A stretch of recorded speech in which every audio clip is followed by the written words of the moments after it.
Francesca has more on a big antitrust case that's making news right now. That's right, John. Seems Google and Apple got a little too cozy, leading to a huge government fine last month. The two technology companies, along with Intel and Adobe, agreed to a whopping $324.5 million payout to settle antitrust allegations involving some 64,000 workers. Originally, the plaintiffs were seeking some $9 billion in damages. Joining us now to talk more is Sam Volkering, editor of Volkering's Tech Insider. Sam, hi there. Thanks for joining us today. Nice to be with you, Francesca and John. It's good to have you here, Sam. Go ahead, Francesca, with your first question. John, rumors recently surfaced about Apple purchasing Beats by Dr. Dre headphones, making the rapper a billionaire with a B. Is that correct? Yeah, look, that's absolutely spot on. All the raps about Jay-Z becoming a billionaire in the past seem to have come true. Himself and Jimmy Iovine, the head of InScope, have basically come together, and they're selling Beats by Dre to Apple, or Apple's purchasing them. But they're a little bit more than just a headphones company. They've got a music streaming service to rival other streaming services like Pandora or Spotify. So my suspicion is that's the real motive behind Apple's purchase of Beats. They're not necessarily the headphones business, but the music streaming business. But either way, Jay-Z is a very, very rich man. Oh, sorry, Dre is a very rich man. Well, Dr. Dre sold millions of records, probably a rich man before this, now a billionaire, as we mentioned. But, you know, Sam, before we get back to the Apple Google antitrust deal, I do want to ask you real quickly what this tells us about the direction of Apple and Tim Cook as a CEO. You know, you think back to a Steve Jobs, they might create their own headphones to compete with Beats, but now Apple seems to be more in an acquisition mode. What does this tell us about the future of Apple? Look, it's a bit of a shift for Apple, really, because they've always gone and made their own stuff, you know, since the early Macs. But now they've actually purchased a business, which is Beats, that make their own hardware. So it looks like Apple's transitioning from being their own innovative business to just, you know, trying to tack on what they can. It feels like they seem to have lost their way a little bit, actually. Yeah, and a lot of Apple heads are very concerned about what this might mean, but we'll leave that issue as a separate one and talk a little bit more about the antitrust issue, again, with Apple and Google.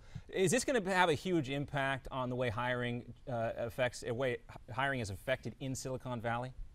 I wouldn't say so, to be honest. I mean, it's about $324 million that the combined companies have to pay out, which roughly equates to about 0.4% of their quarterly earnings. So although this isn't great PR for any of them, it's probably not going to change too much, apart from maybe just the free market actually paying these developers and hardware and software engineers, you know, what they're really worth. I mean, these companies do make billions of dollars.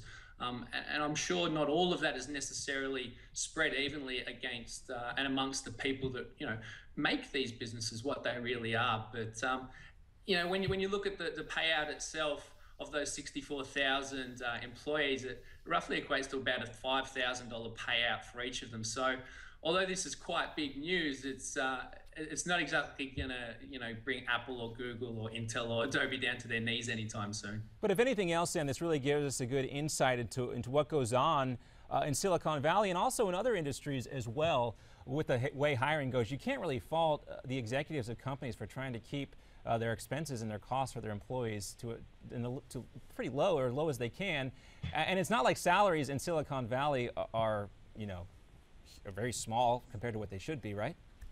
Yeah, look, exactly. I mean, the employees get looked after extremely well. You know, you can go through a myriad of different lists that are published annually about employee satisfaction, and, you know, Googles and Apples are always consistently at the top of these lists. So it's not always a financial reward that these employees, these programmers and hardware engineers always get. You know, Google's got their infamous, you know, Google Plex, Googleville, and Apple's, you know, putting billions of dollars into a new campus. So there's a lot more to it than just getting paid good money. But nonetheless, you know, hopefully this just loosens the belt a little bit for these companies, and, you know, the money that they are pulling in consistently in the billions of dollars goes a little bit more to the people that really drive the company below the higher executive levels.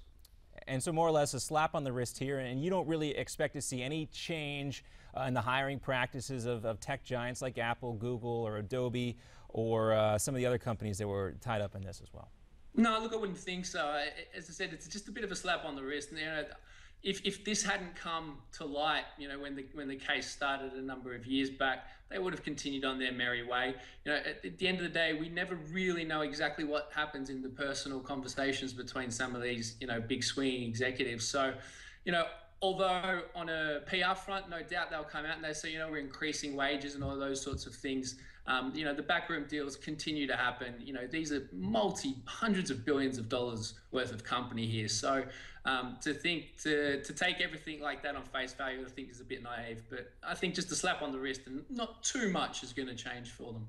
Yeah, you mentioned the high-level executives at these companies, and we know they don't like the other company poaching their very prized employees, and we've seen some emails released on that discussion as part of this as well. What about other companies where this might be going on? Maybe a slight alteration in the way they go about their hiring practices? Look, I think it'll be a widespread review, perhaps, of how they go about things. They'll also probably try and tighten up their security on emails or conversations that get leaked out to the media is probably more pertinent for these companies. But I have no doubt that in banking and finance, this kind of thing would go on all the time. When you start to work your way up the food chain, companies don't want the best of the best getting poached around. So I wouldn't be surprised if it was a reasonably widespread practice, and it might be something worth investigating a little bit deeper by the regulators. Yeah, sure, and there's lots of money on the line here too, a lot of proprietary information in the hands of these employees, so we can understand why the executives of these companies would want to take care of that information.